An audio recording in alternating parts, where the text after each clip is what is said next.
yeah. Mr. Bedi again, Chatali, Africa, Maputu Mukoti. So, you wapi? Ndaiti hano ndida zakanyanya, ndaisa tozia chandikanya, kundiwona semwana wekumafanya, neche mukati kataka nizwanya.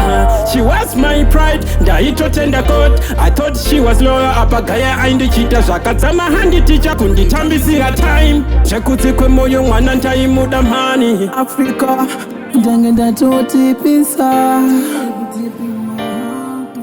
mukati memoyo ndakwisa, si unondipinza pisi, unondipinza pisi, unondipinza pisi, unondipinza pisi, unondipinza pisi, unondipinza pisi, unondipinza pisi, unondipinza pisi, unondipinza pisi, unondipinza pisi, unondipinza pisi.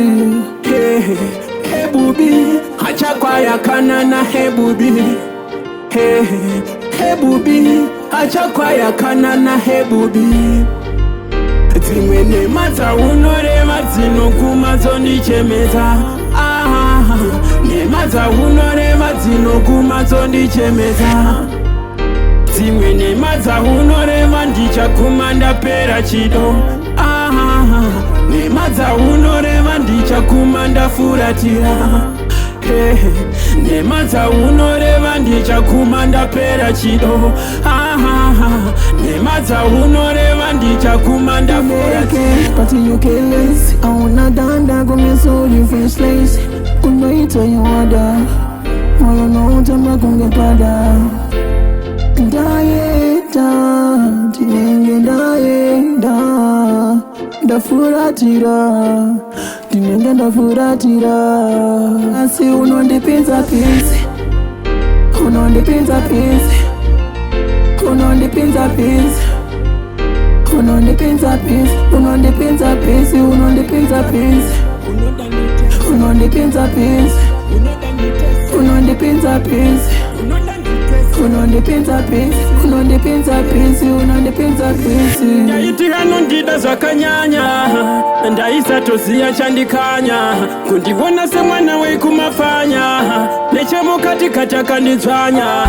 She was my pride, ndaito tender coat. I thought she was loyal, apagaya aindichita zvakadzama handi ticha kunditambisira time. Zvekutsi kwemoyo mwana ntaimuda mhani.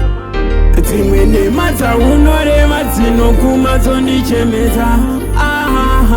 Nemaza unorema dzinokuma dzondichemedza. Zimwe nemaza unorema ndichakuma ndapera chido. Nemaza unorema ndichakuma ndafuratira.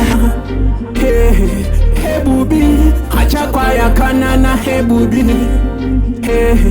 hey bubi,